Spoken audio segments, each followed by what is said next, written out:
നമസ്കാരം. ഞാൻ അക്ബർ. നേര്യമംഗലത്താണ് വീട്. കവിതകളും ലേഖനങ്ങളും എഴുതാറുണ്ട്. 4 സമാഹാരങ്ങളും ഒരു കാടനുഭവ പുസ്തകവും ഇതിനോടകം പുറത്തിറക്കിയിട്ടുണ്ട്. പുതിയ പുസ്തകങ്ങളും പണിപ്പുരയിലാണ്. ഈറ്റകൾക്കിടയിലെ ജീവിതം എന്ന എൻ്റെ കവിതയുടെ അനുഭവക്കുറിപ്പാണ് ഞാൻ പറയുന്നത്. ആ കവിത വന്ന വഴിയെക്കുറിച്ചാണ് ഞാൻ പറയുന്നത്. ഈറ്റക്കാടുകൾ കാണാൻ പോകണം. മലകൾക്കിടയിൽ ചെരിവുകളൊക്കെയും കരിമ്പച്ച കൊണ്ട് നിറച്ച ഈറ്റത്തുറുകൾ കാണാൻ നേര്യമംഗലത്തെത്തിയാൽ കാണാൻ കഴിയും. ആ ഈറ്റത്തുറുകളിലെ ഒരു നാടാണ് നേര്യമംഗലം. നേര്യമംഗലത്തിന് ചുറ്റിലും ഈറ്റക്കാടുകളും ഈറ്റ പണിക്കാരുടെയും നാടായിരുന്നു നേര്യമംഗലം.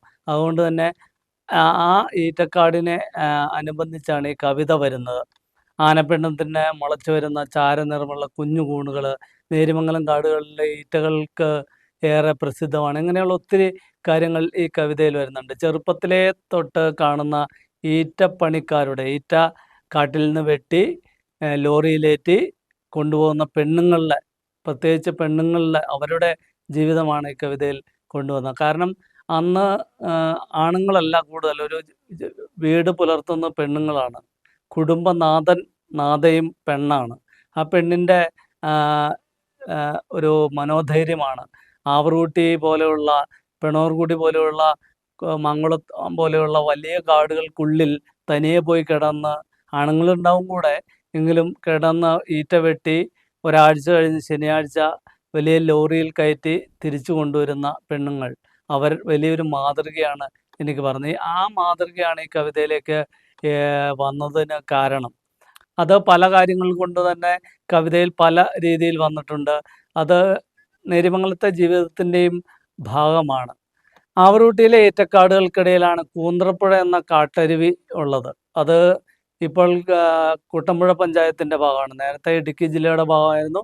ഇപ്പോൾ എറണാകുളം ജില്ലയുടെ ഭാഗമായ കുട്ടമ്പുഴ പഞ്ചായത്തിലൂടെ ഭാഗത്തൂടെ ഒഴുകുന്ന ഒരു പുഴയാണ്. പുഴ എന്ന് പറയാൻ പറ്റില്ലെങ്കിൽ ഒരു കാട്ടരുവിയാണ് കൂന്ത്രപ്പുഴ എന്ന് വിളിക്കുന്നത്.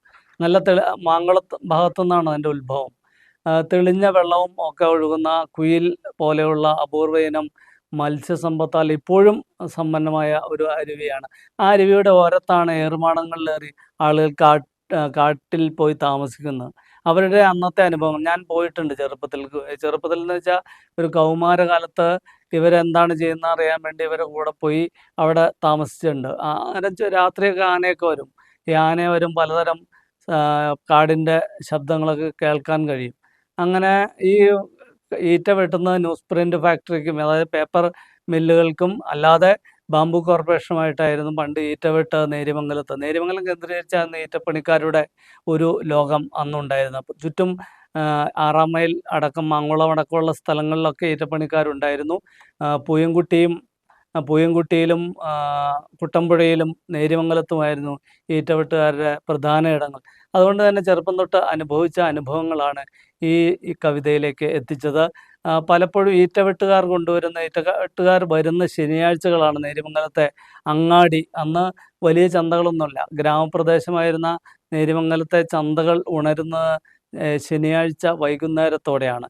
ചാരായ ഷാപ്പുകളാണ് പല കാലത്ത്. ചാരായ ഷാപ്പുകൾ വലിയ ആൾക്കൂട്ടമാവും, തല്ല് തുടങ്ങും, വലിയ ബഹളങ്ങൾ തുടങ്ങും. എല്ലാം തുടങ്ങുന്നത് ഈ ശനിയാഴ്ചകൾ തൊട്ട്, രാത്രി തൊട്ട് പിറ്റേ ഞായറാഴ്ച വരെ. തിങ്കളാഴ്ച രാവിലെ വീണ്ടും കാട്ടിലേക്ക് പോകുന്ന ഈറ്റപ്പണിക്കാർ. ഈ അനുഭവങ്ങളാണ്. അപ്പോഴൊക്കെ ഈ പെണ്ണുങ്ങൾ തനിയാണ്. പെണ്ണുങ്ങളാണ് വീടിനെ പരിപാലിക്കുന്ന, കുട്ടികളെ നോക്കുന്ന, എല്ലാം ഈ പെണ്ണുങ്ങൾ തന്നെയാണ്. ഈറ്റക്കാട്ടിൽ നിന്ന പെണ്ണുങ്ങൾ വീണ്ടും വീട്ടിലെ പണികൾ മൊത്തം ചെയ്യുന്ന അവർ തന്നെയാണ്. അങ്ങനെ ഒരു അനുഭവമാണ് ഈ കവിതയിലുള്ളത്. ഈറ്റക്കാടും അവിടുത്തെ പെണ്ണുങ്ങളും ആന ചവിട്ടി മരിച്ച ഒരാളെ അന്വേഷിച്ച് പോകുന്ന ഒരു സ്ത്രീയുടെ ഒരു ചിത്രമാണ് ഈ കവിതയിലൂടെ വരുന്നത്. പഴയ കാലത്ത് വീടുകൾ മേയാനും ഈറ്റയിലകളാണ് ഉപയോഗിച്ചിരുന്നത്. ഒത്തിരി പെണ്ണുങ്ങൾ തന്നെയാണ് ഈറ്റയില വെട്ടാനും ഉൾക്കാട്ടിലേക്ക് പോകുന്ന ആനയും മറ്റ് മൃഗങ്ങളും, വലിയ മൃഗങ്ങളും ഒക്കെയുള്ള ഒരു കാട്ടിനുള്ളിലേക്ക് ഈറ്റയില വെട്ടാൻ പെണ്ണുങ്ങൾ പണ്ട് തനിയെ പോകുമായിരുന്നു. ഇപ്പോഴൊന്നും ഈറ്റയില അങ്ങനെ വെട്ടി മേയാറില്ല ആരും. അപൂർവം ഹോം സ്റ്റേ ഒക്കെ നിർമ്മിക്കാൻ ഈറ്റയില ഉപയോഗിക്കുന്നുണ്ടെങ്കിലും ഈറ്റയിലകൾ കൊണ്ടായിരുന്നു വീടുകൾ നിർമ്മിച്ചിരുന്നത്. എൻ്റെ വീടും എൻ്റെ ചെറുപ്പത്തിൽ, എൻ്റെ കോളേജ് കാലം വരെ ഈറ്റയില വെട്ടിലാണ് ഞാൻ കഴിഞ്ഞത്. അന്ന് ഈറ്റയിലായിരുന്നു ഈ ഭാഗത്തൊക്കെ. നേര്യമംഗലം, തലക്കോട് വരെ, ഇടുക്കി ജില്ല പ്രത്യേകം പറയണ്ട, ഇടുക്കി ജില്ല തൊട്ട് എറണാകുളം ജില്ലയുടെ തലക്കോട്, കവളങ്ങാട്, നെല്ലിമറ്റം, കോതമംഗലം മേഖല വരെ ഈറ്റയിലകൾ കൊണ്ടായിരുന്നു അന്ന് വീടിൻ്റെ മേൽക്കൂര നിർമ്മിച്ചിരിക്കുന്നത്. ഈറ്റ തന്നെ പല രീതിയിൽ ഉപയോഗിച്ചുകൊണ്ടാണ് ഈ നിർമ്മാണം. പനമ്പ് കൊണ്ടായിരുന്നു. പരമ്പ് എന്ന നാടൻ ഭാഷയിലും പനമ്പ് എന്ന പറയുന്ന ഒരു ഈറ്റ കൊണ്ട് നിർമ്മിക്കുന്ന, ഈറ്റയുടെ അളി കൊണ്ട് മെടഞ്ഞെടുക്കുന്ന ഒരു മറയാണ് എല്ലാ വീടുകൾക്കും മറയായിട്ട് ഉപയോഗിക്കുന്നത്. ചാണകം മെഴുകിയും അല്ലെങ്കിൽ മണ്ണുകൊണ്ട് മെഴുകിയും ഒക്കെ ഉപയോഗിച്ചുകൊണ്ടിരുന്ന ഒരു കാലമാണ് പണ്ടുണ്ടായിരുന്നത്. ആ കാലത്തെ അടയാളപ്പെടുത്താനാണ് ഈ കവിത ഞാൻ എഴുതിയത്. ഈ കവിതയിലേക്ക് വരാം. കവിതയുടെ പേര് ഈറ്റകൾക്കിടയിലെ ജീവിതം എന്നാണ്. ഈറ്റകൾക്കിടയിലെ ജീവിതം. 8:55 പാസഞ്ചർ ബസ് നീളത്തിൽ പായുന്ന കാണുമ്പോൾ ഈറ്റ വെട്ടാൻ കാട്ടിലേക്ക് പോയ കുഞ്ഞന്നാമ്മ മറയിലേക്ക് ആളുകളെ തോണ്ടുന്നു. ഈറ്റക്കാട്ടിൻ ചാലിലൂടെ നടക്കും മാനപ്പറ്റമേ, മഴക്കാറ് തഴമ്പായി പതിഞ്ഞ എൻ്റെ പൗലോയുടെ കൈകൾ കണ്ടോ. ഈറ്റക്കാടിൻ ചാലിലൂടെ നടക്കും മാനപ്പറ്റമേ, മഴക്കാറ് തഴമ്പായി പതിഞ്ഞ എൻ്റെ പൗലോയുടെ കൈകൾ കണ്ടോ. ഇലകൾക്കിടയിൽ മുളച്ച കുവൽ പെരുത്തു, ആനച്ചൂരു മണത്ത് മലതോറും അലഞ്ഞ് പൗലോയുടെ ബേഡിക്കറയാൽ വരച്ച കൈലി കണ്ട് അതിൽ നിന്ന് ഊർന്നു വീണ തീപ്പെട്ടിയോട്, മഴയിറങ്ങിയ മലച്ചിതുക്കിൽ ചിരിച്ച ചേരിൻ പെരുക്കിനോട്, ഏറുമാടത്തിൻ ഒഴിഞ്ഞ മൗനത്തോട്, കൂന്ത്രപ്പുഴയിൽ പൊളഞ്ഞ കുയിലിനോട്. അവൻ്റെ കാൽ വന്നു തൊട്ടപ്പോൾ കരിങ്കുറിഞ്ഞ് പൂത്തുപോയെന്ന് കൂരൻ കുതിച്ചു പാഞ്ഞു പറഞ്ഞിട്ട് പോയി. അവൻ്റെ കാൽ വന്നു തൊട്ടപ്പോൾ കരിങ്കുറിഞ്ഞ് പൂത്തുപോയെന്ന് കൂരൻ കുതിച്ചു പാഞ്ഞു പറഞ്ഞിട്ട് പോയി. എവിടെയാവാം. കൂവൽ കേട്ട് ഇരുപൂളും പയ്യാനിയും ഇലകൾ ചേർത്തു. പ്രാർത്ഥനയോടെ കാട്ടുചെമ്മകം പൂത്തു. പരീലുപള്ളികൾ അപ്പാടെ മുറിവുകളിലെ കായ്കൾ നിലത്തേക്കെറിഞ്ഞു. തോട്ടപ്പുഴു ചോര കുടിച്ചുറക്കത്തിലും സ്വപ്നമായി കേട്ടു. കാറ്റ് തല്ലിയ തമ്പകത്തിൻ്റെ മേല് മുഴുവൻ കൂടുകളാക്കിയ മരംകുത്തികൾ തലയെറിഞ്ഞു. അവൻ്റെ വാക്കത്തിയുടെ പാളലിനായി നിന്നു കൊടുക്കാറുണ്ടെന്ന് കൈപ്പൻ വള്ളികൾ. ഈറ്റക്കാട് ലോറിയേറിപ്പോയി ദിവസവും വാർത്തകളും എഴുത്തുകളുമായി തിരിച്ചു വരുന്നു. പെയിൻ്റടിച്ച് പുത്തനാക്കിയ 8:55 പാസഞ്ചർ ബസ് നീളത്തിൽ പായുമ്പോൾ പരമ്പിൻ്റെ വാതിലിൽ നിന്ന് പൗലോയുടെ മോള് ഇപ്പോഴും ആളുകളെ തോണ്ടും. റാണിക്കല്ലും മെഴുക്കുമാലിയും കടന്ന് മറയും മരങ്ങളുമില്ലാതെ വെളുത്ത കാടിനപ്പുറം ആവറുകുട്ടിയിലെ മുളച്ചു വരുന്ന മരക്കുഞ്ഞുങ്ങൾ, മഴക്കാറ് തഴമ്പായി പതിഞ്ഞ 2 കൈകൾ ഇന്നും ഓർത്തു നിൽക്കും. ഇതാണ് കവിത. ഈ കവിതയിൽ കുറച്ച് സംഭവങ്ങളുണ്ട്. പാസഞ്ചർ ബസ് എന്ന് പറഞ്ഞാൽ യാത്രാ ബസ് എന്ന അർത്ഥത്തിലാണ്, അല്ല, യാത്രാ ബസ് തന്നെയാണ്. പാസഞ്ചർ എന്ന പേരാണ്. പൂപ്പാറയിൽ നിന്ന് വരുന്ന ഒരു ബസ്സായിരുന്നു. പണ്ട് തൊട്ടേ ഉണ്ട്, ഇപ്പോഴും ഉണ്ട്, ആ ബസ് ഓടുന്നുണ്ട്. ഇതാണ് ഇതിൻ്റെ. ചേര് എന്ന് പറയുന്ന ഒരു കാട്ടുചെടിയാണ്.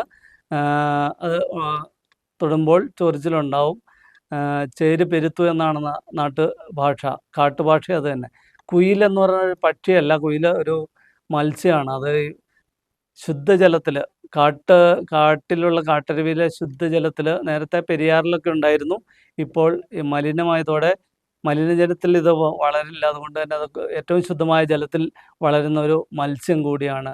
പരീലുവള്ളികൾ, മരത്തിൽ പറ്റിച്ചേർന്ന് കിടന്ന് വളരുന്ന ഒരു ചെടിയാണ് പരീലുവള്ളികൾ. അതിൻ്റെ കായകൾ ഒരു കാലത്തൊക്കെ, ഈ പട്ടിണി ഉണ്ടായിരുന്ന കാലത്തൊക്കെ എൻ്റെ ഉമ്മ പറഞ്ഞു കേട്ടിട്ടുണ്ട്, അത് പറിച്ചിട്ട് അത് ഇട്ട് കറി വയ്ക്കും. ഇപ്പോൾ അതാരും കറി വയ്ക്കാറില്ല. പക്ഷേ ഏറ്റവും സ്വാദിഷ്ടമായിരുന്ന കറിയായിരുന്നു എന്ന് ഉമ്മയൊക്കെ പറഞ്ഞു കഴിച്ച്. ചുവന്ന ഒരു പഴമാണ് അതിന്. കാറ്റ് തല്ലുക എന്ന് പറഞ്ഞാൽ, കാറ്റ് തല്ലുക എന്ന് വെച്ചാൽ ഒരു നാടൻ ഇതാണ്. ഒരു കാറ്റ് തല്ലി ശരീരമൊക്കെ ചൊറിഞ്ഞ് വരും. ആ ചൊറിഞ്ഞ് വരുന്നതിനാണ് കാറ്റ് തല്ലുക എന്ന് പറയും. കുട്ടികളെയൊക്കെ കാറ്റ് തല്ലി എന്ന് പറയുന്ന ഒരു ഇതാണ്, ഒരു വിശ്വാസമാണ്. റാണിക്കല്ല്, മെഴുക്കുമാലി, ഇതൊക്കെ കാടുമായി അടുത്ത ഒരു സ്ഥലങ്ങളാണ്. റാണിക്കല്ല് മൂന്നാർ പോകുന്ന വഴിക്കുള്ള ഒരു സ്ഥലമാണ്. നേര്യമംഗലം പാലം കഴിഞ്ഞുള്ള പഴയ തിരുവിതാംകൂർ രാജവംശകാലത്ത് പണി കഴിപ്പിച്ച ഒരു കല്ലാണ് റാണിക്കല്ല്. മെഴുക്കുമാലി എന്ന് പറയുന്ന തൊട്ടടുത്തുള്ള ഒരു വലിയ ഉൾവനമാണ് മെഴുക്കുമാലി എന്നറിയപ്പെടുന്നത്. ഇതൊക്കെയാണ്. ആവറൂട്ടിയും ഒരു കാടുമായി ബന്ധപ്പെട്ട, ആവറൂട്ടിയും ഒരു ഉൾവനമാണ്. ആവറൂട്ടി നേര്യമംഗലം നിന്ന് ഇത്തിരി അകലെയാണെങ്കിലും അന്നൊക്കെ ലോറിയിൽ പോയി പെണ്ണുങ്ങളും ആണുങ്ങളും ഈറ്റ വെട്ടിക്കൊണ്ടുപോകുന്ന കാഴ്ചയാണ്. ആ കാഴ്ചയാണ് ഈറ്റകൾക്കിടയിലെ ജീവിതം എന്ന ഈ കവിതയിലേക്ക് എന്നെ കൊണ്ടെത്തിച്ചത്. നമസ്കാരം.